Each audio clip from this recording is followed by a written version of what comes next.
Hello everyone, my name is Anurag. पिछले session में हम लोगों ने अभी तक जो है इलेक्ट्रिक फील्ड एंड चार्जेस के केस में हम लोगों ने कूलम्ब्स लॉ और उसके रिलेटिव प्रॉपर्टीज़ देख ली हुई थी।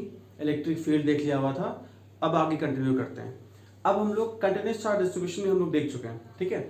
अब हम लोग शुरू करेंगे एप्लीकेशंस ऑफ इलेक्ट्रिक फील्ड। अगर हम एप्लीकेशंस ऑफ इलेक्ट्रिक फील्ड की बात कर रहे हैं, it means that we have to start from electric dipole.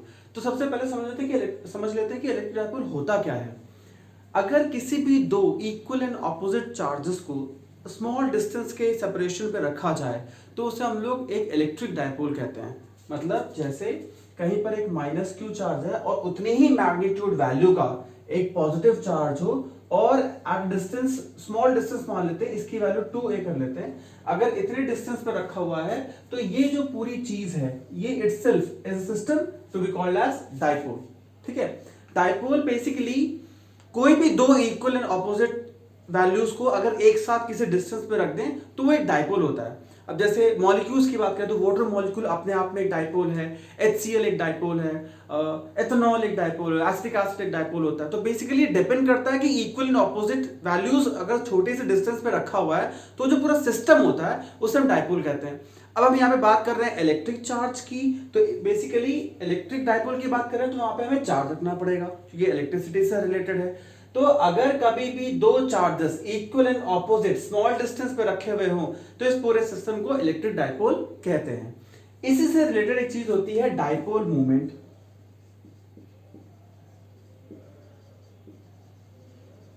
Dipole movement को हम लोग बेसिकली P से डिनोट करते हैं, एक वेक्टर क्वांटिटी है, ठीक है। अब होता क्या है डाइपोल मोमेंट, कैसे हम उसको निकालते हैं। डाइपोल मोमेंट का बेसिक एक फॉर्मूला होता है P is equal to charge into the distance between them, ठीक है। P is equal to charge into distance between them. अगर कोई भी एक चार्ज ले लो जिसकी मैग्नीट्यूडल वैल्यू रखनी हो, हमें माइनस प्लस से मतलब नहीं है, कोई भी अपने चार्ज मतलब कि हमें मैग्नीट्यूड से मतलब है सिर्फ, तो एक चार्ज की वैल्यू क्यू रखी हुई है इनटू इनके बीच जो डिस्टेंस थी वो रख दी हुई है, तो this is called as dipole moment, ठीक है। और इसकी अगर कोई डाइपोल ऐसा है माइनस क्यू और प्लस क्यू, तो इस डाइपोल मोमेंट की डायरेक्शन हमेशा ऐसी होती है, माइनस से प्लस की तरफ को, ठीक है। This is all about dipole moment. जो एक अगर कोई आइडियल डाइपोल की बात करनी होगी, what do you mean by an ideal dipole. एक डाइपोल आइडियलिस्टिक कब हो सकता है, तो तब हो सकता है जब जहां पर आपकी जो डिस्टेंस है उसकी वैल्यू, ये जो डिस्टेंस है अगर इसकी वैल्यू जो है वो 0 कर दी जाए और जो क्यू है वो बहुत बहुत हाई वैल्यू हो, इनफाइनाइट हो जाए, इक्वल्स टू इनफाइनाइट कर दिया जाए, तो इस केस में वो जो डाइपोल है वो बेसिकली एक टाइप का आइडियल डाइपोल हो जाएगा। अच्छा, नॉर्मली जितने भी हमारे मॉलिक्यूल्स होते हैं वो बेसिकली एक टाइप के आइडियलिस्टिक कंडीशंस को शो करते हैं, तभी वो इतने छोटे होते हैं। तो एक आइडियल डाइपोल वो होता है जिसका कभी कभी एक नंबर में क्वेश्चन पूछ लेते हैं, एमसीक्यूज में भी आ जाता है कि what do we mean by an electric ideal dipole. So basically an ideal dipole is that whose distance is to be taken as very small as to be 0 and the charge is to be taken as very large up to be infinite. So basically this is an electric dipole. अब हमें यहाँ पे electric field से क्या लेना देना है, इतना अगर समझ में आ गया हो तो ठीक है, आगे देख लेते हैं। अगर इलेक्ट्रिक फील्ड निकालनी हो हमें तो बेसिकली एक डाइपोल की वजह से जो उसका स्ट्रेंथ होता है उसके चारों ओर वाला, उसको हम लोग कहते हैं dipole field, because it is the strength field related to the dipole, उसको हम लोग डाइपोल फील्ड कहते हैं, ठीक है। अब अगर इलेक्ट्रिक डाइपोल की वजह से हमें इलेक्ट्रिक फील्ड निकालनी हो तो उसके बेसिक दो केसेस हम यहां पर पढ़ते हैं। एक electric field eight its axial position and second electric field eight its equatorial position.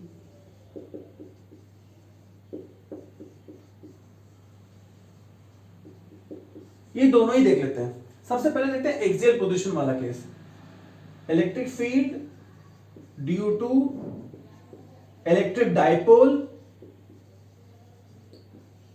Eight its axial position.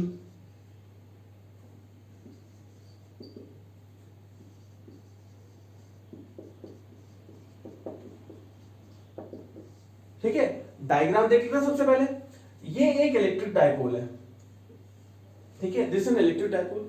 इस तरफ माइनस क्यू चार्ज रहा होगा, इस तरफ प्लस क्यू चार्ज रहा होगा। इसकी जो डिस्टेंस है वो 2a रही होगी।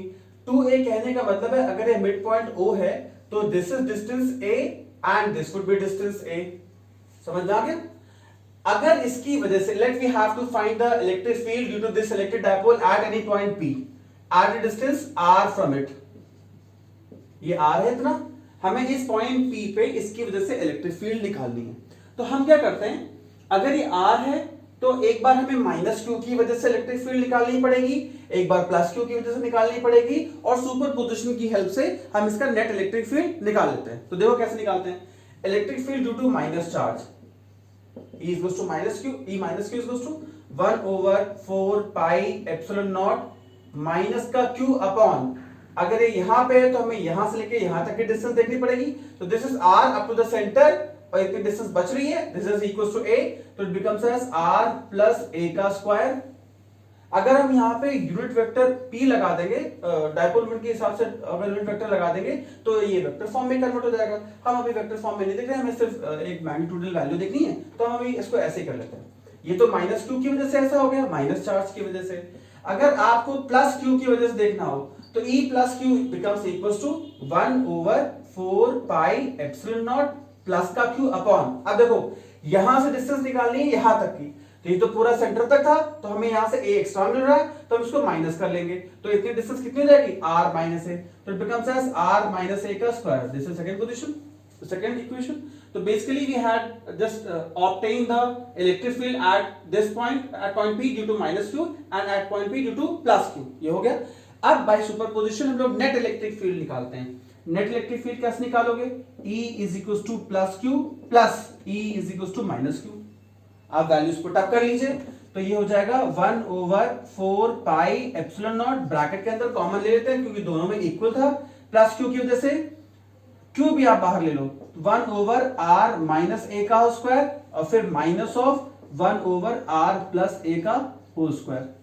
ठीक है, जब हम इसको एलसीएम लेकर सॉल्व करेंगे तो इसकी वैल्यू आती है E is equals to 1 over 4 pi epsilon naught q into 4ar upon r square minus a square का स्क्वायर, ये उसकी पूरी वैल्यू आती है जब हमने इसको एलसीएम लेके सॉल्व किया हुआ है। ठीक है, अच्छा एक चीज मैंने आपको भी अभी बताई थी, डायपोल मोमेंट का केस जो होता है वो P is equals to Q into 2a लिखते थे, तो यहां से Q इंटू 2a लिखोगे तो एक कैसी वैल्यू आएगी, E is equals to 1 over 4 pi epsilon naught Q into 2a into 2r हो जाएगा upon r square minus a square का स्क्वायर। इस Q इंटू 2a को आप लिख सकते हो डायपोल मोमेंट P, तो it could be written as E is equals to 1 upon 4 pi epsilon naught 2pr upon r square minus का a square का स्क्वायर। यह हुआ आपका electric field due to an electric dipole at its axial position. Axial position कहने का मतलब है जो इसके एक्सिस वाली लाइन पे आ रहा हो। ठीक है, अगर यहां पे r की वैल्यू a से बहुत ज्यादा हो जाए, it is very very large then a, तो what happens, a could be neglected, हम इस a को नेग्लेक्ट कर सकते हैं, तो इस e की वैल्यू आएगी E is equals to 1 over 4 pi epsilon naught 2pr upon, इसकी वैल्यू 0 हो गई होगी तो r square into square r की पावर 4, ये कैंसिल, ये हो जाएगा 3, तो इट बिकम्स एज r की power 3। Now this is the electric field overall by an electric dipole at any point P at its axial position। ठीक है, ये होता है आपका इलेक्ट्रिक डायपोल का इलेक्ट्रिक फील्ड एक्सियल पोजीशन पे। फिर से चाहो तो एक बार देख लेते हैं, हमने क्या किया था, एक इलेक्ट्रिक डायपोल लिया हुआ है, इसके एक्सिस पे हमने एक पॉइंट P लिया हुआ है, एक्सिस मतलब कि ऐसा एक पॉइंट P लिया हुआ है, वो r डिस्टेंस पे है इसके सेंटर से। हमें क्या करना था, इस पॉइंट पे इलेक्ट्रिक फील्ड निकालनी थी इस इलेक्ट्रिक डायपोल की हेल्प से। तो हमने क्या किया हुआ है, सबसे पहले माइनस क्यू की वजह से इलेक्ट्रिक फील्ड निकाली है, वो इतनी आई। फिर हमने क्या किया, प्लस क्यू के हिसाब से अकॉर्डिंगली हमें यहाँ पे इलेक्ट्रिक फील्ड निकाली थी, वो हमने ये निकाली है। बस हमें ये पता होना चाहिए, हम आर स्क्वायर लेते थे तो जिस पोजीशन से आप ले रहे हो उतना बिल्कुल प्रॉपरली कंसिडर्ड होना चाहिए। जैसे माइनस क्यू ये रखा हुआ है, यहां से लेके इतनी डिस्टेंस आपको लेनी है, तो r तो सेंटर तक था, इतनी डिस्टेंस बच रही थी, ये a है, तो it is r plus a का होल स्क्वायर। यहां पे यहां से लेना था तो ये इतनी एक्स्ट्रा थी, तो r माइनस का a कर देंगे तो r माइनस का a का होल स्क्वायर। अब इसकी वैल्यू को नेट बाय सुपरपोजिशन हम यहाँ पे ऐड कर लेंगे, तो q upon 4 pi epsilon naught 1 upon r minus a का whole square minus 1 upon r plus का स्क्वायर। अब इसको हमने जब सॉल्व आउट किया हुआ है तो what happens, by LCM 4ar upon r square minus a square का स्क्वायर आया हुआ है। अब by the definition of electric dipole moment P equals to Q into 2a होता है, तो हमने यहाँ पे P equals to Q into 2a की जगह पे P रख दिया हुआ है, 2pr इसकी वैल्यू आई है। If somehow the r is very large than a, क्योंकि ये डायपोल है, ठीक है, आइडियलिस्टिक कंडीशन में ले जाएं तो a जो 2a डिस्टेंस बहुत छोटी होनी चाहिए, तो r मान लेते हैं बहुत बड़ी है, तो यहाँ पे क्या होगा, a 0 हो जाएगा, r की पावर 4 होगा, कैंसिलेशन होगा, 1/r³ बचेगा। तो this is the electric field due to an electric dipole at its axial position. Okay, आगे देखते हैं। एक्सियल पोजीशन की ये वैल्यू आई है। इक्वेटोरियल, ये याद रखिएगा क्योंकि अभी जाके हम इसको यूज करेंगे, ठीक है। It is 2p. Basically, you have to remind that it is 2p. You just recall that we at the time of using कि electric field axial position की वजह से आपकी आई थी 2p/r³। ओके, चलिए आगे देखते हैं कि इक्वेटोरियल पॉइंट पे कैसे होता है। इक्वेटोरियल पॉइंट का मतलब क्या होता है, पहले वो समझिए। इक्वेटोरियल पॉइंट का मतलब है कि अगर डायपोल के हिसाब से आप वहां पे इलेक्ट्रिक फील्ड निकालना चाह रहे हो, तो वो जो डिस्टेंस होगी वो इक्वल डिस्टेंस होता है दोनों ही चार्जेस से।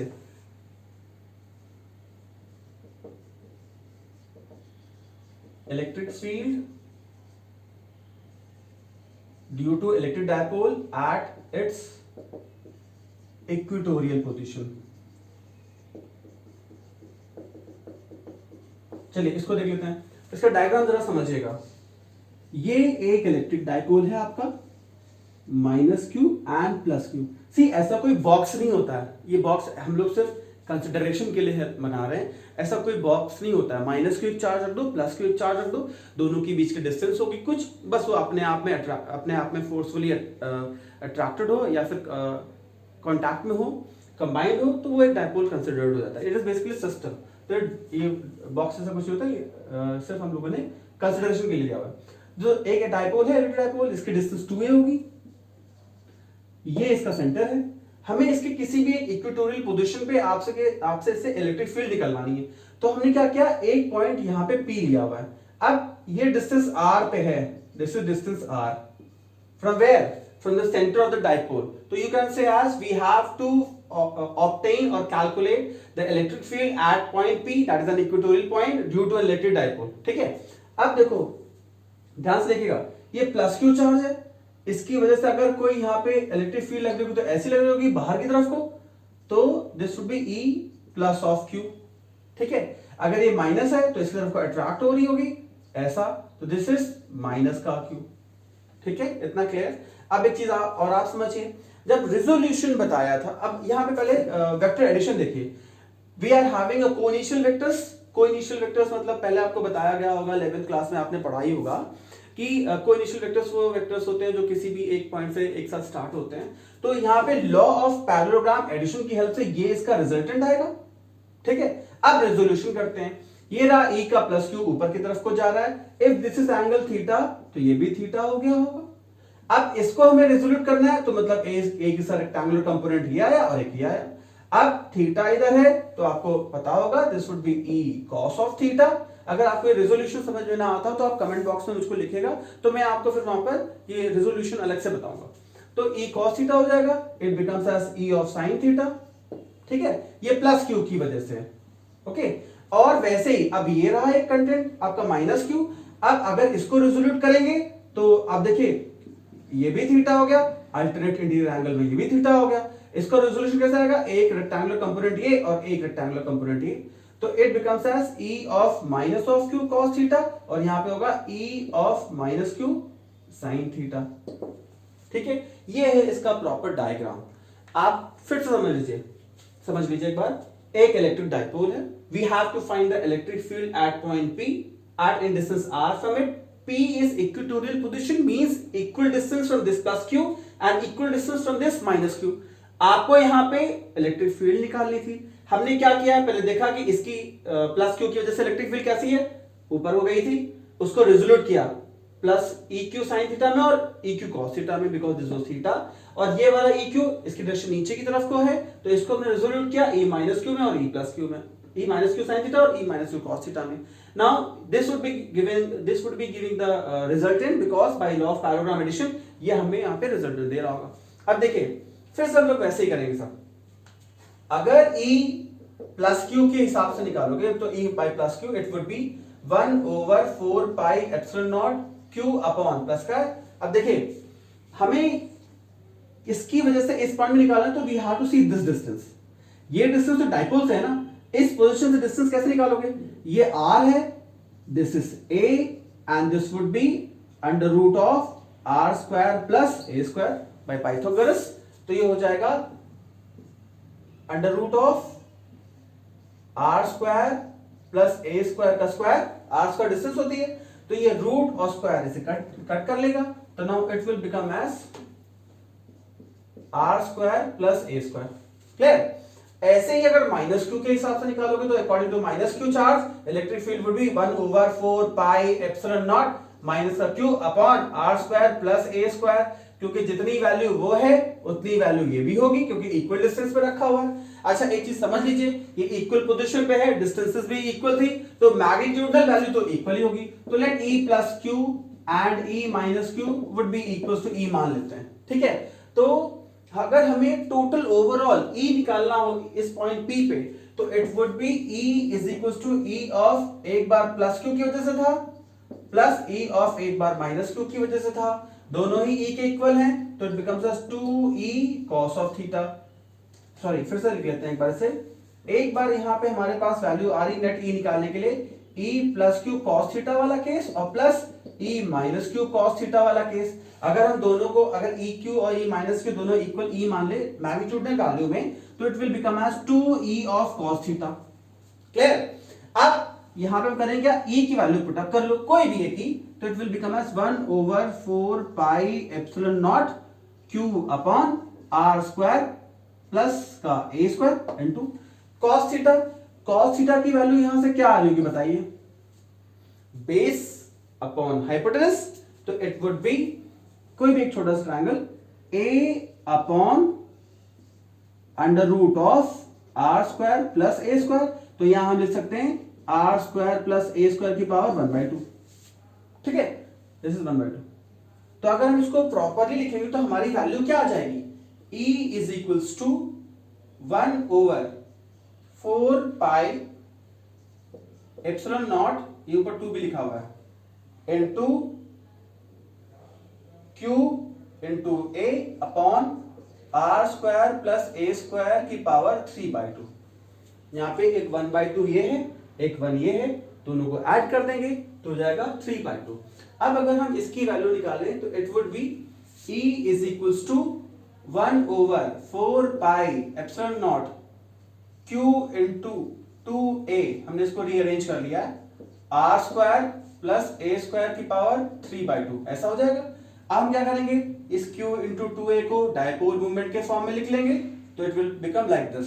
तो E becomes equals to 1/4 pi epsilon not P upon r square plus a square की पावर 3/2। ठीक है, if r is very very larger than a then it will be considered as 0, तो ये हो जाएगा E is equals to 1/4 pi epsilon not P upon r square into 3/2, 2 gets cancels out, so हो जाएगा सिर्फ r cube, तो इसकी value हम डायरेक्टली लिख लेते हैं, इट इज r क्यूब। ठीक है, तो this is the electric field due to equatorial position. फिर से देख लेते हैं एक बार हम लोग कैसे किया है।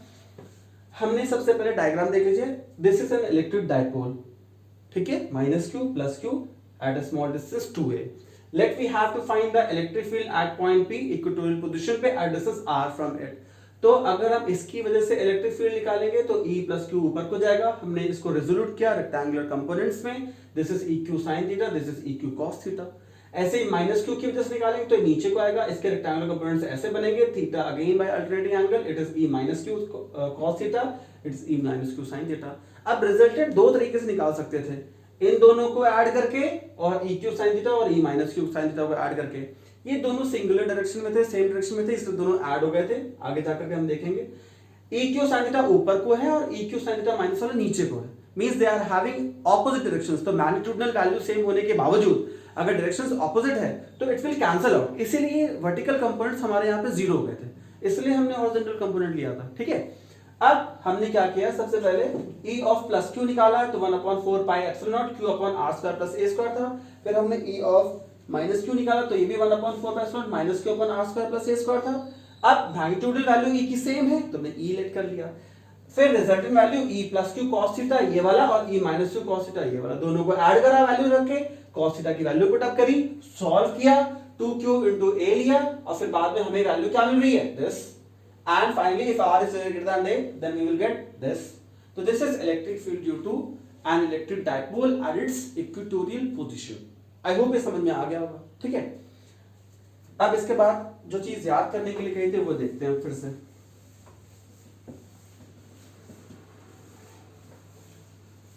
अगर आपको रेजोल्यूशन ना समझ में आ रहा हो तो आप प्लीज मुझे कमेंट बॉक्स में लिखिएगा, ठीक है। I will just explain you how the resolution is being done, कैसे हम लोग की cos थीटा और sin थीटा ले रहे होते हैं वहां पर। वैसे आप लोगों को 11 में अच्छे से बताया गया होगा इसके प्रीवियस क्लास में, आगे देख लेते हैं। अभी मैंने आपको कहा था, आप याद रखिएगा, E at axial position is 1/4 pi epsilon naught 2p upon r cube, ऐसा था। और एक्सियल पोजीशन, इक्वेटोरियल पोजीशन क्या आया था अभी हमारे पास में 1/4 pi epsilon not p upon r cube, ठीक है। इसमें सिर्फ 2 की ही तो कमी है, अगर हम यहाँ पे 2 कर देंगे तो ये एक्सियल के इक्वल हो जाएगा। तो हमें यहाँ से क्या समझ में आया, E axial could be written as 2 times of E equatorial. So this is the relation between the electric field due to an electric dipole at axial position as well as an equatorial position. जो axial position की electric field होती है वो equatorial point पे electric field के 2 times होता है। This is the relation between electric field eight axial position and equatorial position, ठीक है। इतना क्लियर हो गया। सी इसके बाद आगे देखते हैं। छोटी सी चीज है, अगर हम एक इलेक्ट्रिक डाइपोल को यूनिफॉर्म इलेक्ट्रिक फील्ड में, अभी हम क्या कर रहे थे, एक इलेक्ट्रिक डाइपोल की वजह से हम लोगों ने यहाँ पे इलेक्ट्रिक फील्ड निकाली हुई थी। हम क्या करें कि अगर आप जो है इलेक्ट्रिक डाइपोल को एक यूनिफॉर्म इलेक्ट्रिक फील्ड में रखते हैं तो क्या होगा, देखिए suppose this is a uniform electric field moving in any given direction, ठीक है। अब देखिए यहां पे एक इलेक्ट्रिक डाइपोल आपने ऐसा रख दिया, this is minus Q, this is plus Q, this is 2a, ठीक है। अब देखिए इलेक्ट्रिक फील्ड जो है वो इस तरफ को जा रही है, तो अगर ऐसा हो रहा होगा पॉजिटिव होगी तो इस पे जो फोर्स लग रहा होगा वो इस तरफ को लग रहा होगा, that is F is equal to EQ, ठीक है, माइनस का बाय फॉर्मूला होता है ना, electric field is equal to F upon Q, तो यहां से F is equal to EQ निकाल सकते हैं। तो F माइनस Q की वजह से फोर्स इस डायरेक्शन लग रहा होगा। सिमिलरली इस पॉइंट पे प्लस Q वाले पोजीशन पे जो इलेक्ट्रिक फील्ड का फोर्स होगा वो इस तरफ होगा, F is equal to EQ, sorry F is equal to plus of EQ। अच्छा अब आप एक चीज नोटिस कीजिए, आपको प्रिंसिपल ऑफ मूवमेंट्स पढ़ाया गया था किसी टाइम पे, उसमें ये बताया गया था कि अगर किसी भी बॉडी पर उसके दोनों एंड्स पर ऑपोजिट डायरेक्शंस में इक्वल फोर्स लगाया जा रहा हो, अप्लाई हो रहा हो, तो वहां पे कपल का फॉर्मेशन होता है। Couple means equal and opposite forces acting at two ends in different directions, in opposite directions basically. तो अगर ऐसा होगा तो इसमें भी एक कपल का फॉर्मेशन होगा। कपल का फॉर्मेशन होने से क्या होगा, इट विल रोटेट, रोटेट होने का मतलब है इसमें क्या हो रहा होगा, टॉर्क जनरेट हो रहा होगा, ठीक है। तो इसमें टॉर्क जनरेट हो रहा होगा। टॉर्क का फॉर्मूला होता है बेटा tau is equal to force into distance, ठीक है, एनी ऑफ द फोर्स। अब इसके पीछे डिस्टेंस जो होती है वो परपेंडिकुलर डिस्टेंस होती है, तो it will become as perpendicular distance, ठीक है। परपेंडिकुलर डिस्टेंस ऐड कर रहा होगा।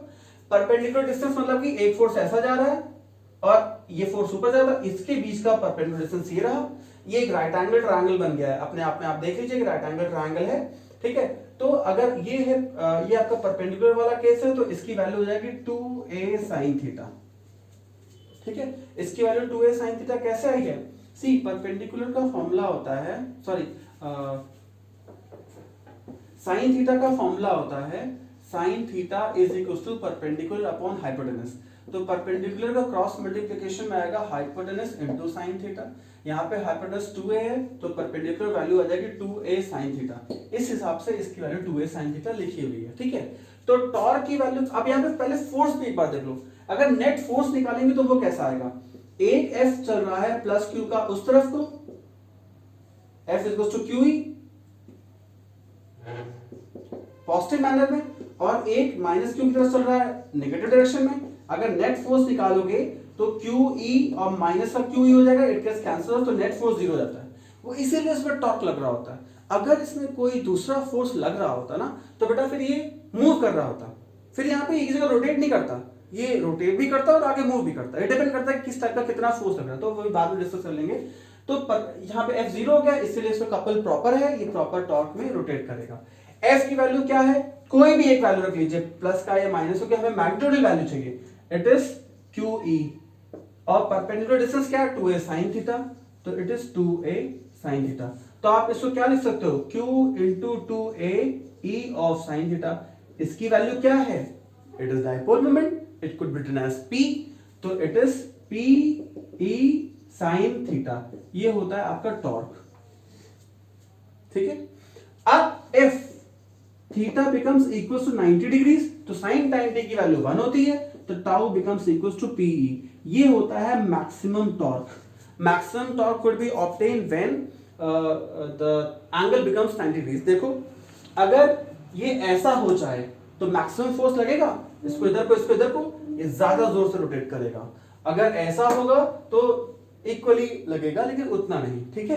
तो this is torque is equal to PE। एक चीज और है, ये PE sin थीटा लिखा था, तो tau is equal to PE sin theta होता है। तो अगर आपको याद हो वेक्टर प्रोडक्ट में यहाँ पे डायपोल मोमेंट भी वेक्टर है, E भी वेक्टर, तो tau becomes equal to P cross E। It could also be written like this. तो T जो टॉर्क होता है वो PE sin थीटा होता है, और P क्रॉस E भी लिख सकते हैं। तो this is torque, okay. I hope so इतना समझ में आया होगा। अगर कोई भी प्रॉब्लम हो तो प्लीज आप मुझे बाद में बताइएगा, तो मैं आपको ये एक्सप्लेन कर दूंगा फिर से। ओके, हम लोगों ने डायपोल में क्या क्या देखा।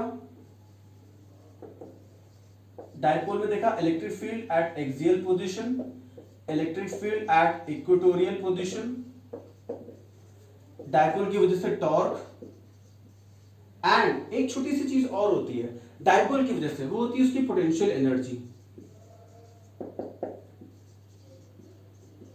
अच्छा एक चीज और समझिए बेटा, ऐसा होता है कि अगर हम लोग डायपोल, अभी मैं बता रहा था कि यूनिफॉर्म इलेक्ट्रिक फील्ड में रखा हो तो टॉर्क लग रहा था। अगर नॉन यूनिफॉर्म इलेक्ट्रिक फील्ड में रखा हो तो क्या होगा। नॉन यूनिफॉर्म इलेक्ट्रिक फील्ड कहने का मतलब है, हो सकता है कहीं पे इलेक्ट्रिक फील्ड कुछ और होगी, कहीं पे कुछ और होगी। हो सकता है कि अगर ये आपका डायपोल था, यहाँ पे जो फोर्स लग रहा है वो E इंटू क्यू है, यहाँ पे जो फोर्स लग रहा है वो भी E इंटू क्यू है, लेकिन यहाँ पे E वैरी कर रही होगी, यहाँ पे E वैरी कर रही होगी। क्यों, क्योंकि ये नॉन यूनिफॉर्म है। यूनिफॉर्म कहने का मतलब होता है the electric field is all over equal, यहाँ पे तो ऐसा नहीं होगा। तो उस केस में जब आप ये लिखते हो तो वहां पे टाउ की value P cross E R के साथ लिखा जाता है, क्योंकि वहां पे ये डिफरेंशिएट हो जाता है, यहाँ पे वैल्यू फोर्स एक्ट ऑन कर रहा होता है, तो ये प्रॉपर टॉर्क वैसे नहीं दिखाता जैसे आपको पहले दिखता था, ठीक है। बात करते हैं पोटेंशियल एनर्जी की। सी पोटेंशियल एनर्जी का ऐसा है कि अगर फिर से हमने एक यूनिफॉर्म इलेक्ट्रिक फील्ड ले ली है, see this is a uniform electric field, ये रहा एक डायपोल, सेम एज इस तरफ को प्लस का QE, इस तरफ को माइनस का QE फोर्स लग रहा है, ठीक है। तो अगर आपको यहां पे वर्क डन निकालना हो तो इस केस में अब एक चीज और देखिए, the angle would be small d theta moving. हम एक छोटे से एंगल के लिए निकाल लेते हैं, तो work done would be equal to force into distance होता है। हम वर्क डन निकाल रहे हैं तो जो इसका वर्क डन है वही इसकी पोटेंशियल एनर्जी को डिनोट कर रहा होगा। तो फोर्स जो है हम उसको टाउ के रेस्पेक्ट में ले लेंगे, और जो डिस्टेंस है वो एंगुलर होगा, तो टाउ d थीटा ले लिया। तो दिस इज बेसिकली dw। तो dw की वैल्यू हो जाएगी टाउ इंटू d थीटा, क्योंकि हमने छोटे से एंगल के लिए लिया है इसलिए वर्क डन इसका छोटा है, ठीक है। टाउ की वैल्यू क्या है, PE sin theta d theta, हमने पहले पढ़ा हुआ है अभी, इट इज dw, ठीक है। अगर ओवरऑल वर्क डन निकालना हो तो हम उसे इंटीग्रेट करेंगे, W becomes equals to dw को integration, that is PE sin theta d theta. इसमें लिमिट लगानी है, हम क्या करते हैं इसमें लिमिट लगाते हैं 90 डिग्री से विद एनी एंगल थीटा, क्योंकि हम लोगों ने क्या किया होगा उसको ऐसा रख के मूव कराया होगा, तो it will be 90 to theta, limit लगा दी। अब PE कांस्टेंट टर्म्स बाहर, 90 to theta sin theta d theta, integrate किया PE it is minus of cos theta 90 to theta, values put up कर दीजिए, PE minus of cos theta और minus of cos of 90। cos of 90 zero होता है तो it become as zero, it becomes minus of PE cos theta. तो ये है हमारी पोटेंशियल एनर्जी। नेगेटिव साइन ये दिखाता है कि हम इसको अपोजिट डायरेक्शन में लगा देंगे, तो this is minus of PE cos theta. ये है हमारा electric potential, sorry potential energy due to an electric dipole. ठीक है, अब यहां पर अगर थीटा की वैल्यू जीरो हो जाए तो W becomes equals to PE, अगर theta becomes equals to 90 degree तो W becomes equals to minus of PE, क्योंकि cos 90 जीरो होता है, it becomes equals to zero, और यहाँ पे cos 0 1 होता है, it becomes minus of PE। तो इस तरीके से आप इसकी पोटेंशियल एनर्जी निकाल सकते हो किसी भी एक इलेक्ट्रिक डायपोल की हेल्प से। तो हम लोगों ने क्या क्या देखा आज, डायपोल की हेल्प से एक्सियल पोजीशन पे इलेक्ट्रिक फील्ड, इक्वेटोरियल पोजीशन पे इलेक्ट्रिक फील्ड, उसका टॉर्क जब हमने उसको यूनिफॉर्म इलेक्ट्रिक फील्ड में रखा हुआ था, और उसकी पोटेंशियल एनर्जी जब वो यूनिफॉर्म इलेक्ट्रिक फील्ड में रखी हुई है। ठीक है, और इलेक्ट्रिक डायपोल क्या होता है, equal and opposite charges being kept at small distance. एक आइडियल इलेक्ट्रिक डायपोल क्या होता है, जिसका चार्ज इनफाइनाइट हो और डिस्टेंस बहुत बहुत स्मॉल हो, और वहीं पर आपका डायपोल मोमेंट क्या होता है, P is equals to Q into 2A। ठीक है, इतना क्लियर है? टुडे दिस मच ओनली, बाकी नेक्स्ट सेशन में देखेंगे। प्लीज डू सब्सक्राइब, ताकि आपको जब नया वीडियो आए तो पता चले कि हाँ क्या आया है क्या नहीं आया, आप उसे देख सकें। And if you do have problem you just ask in the comment box. Thank you.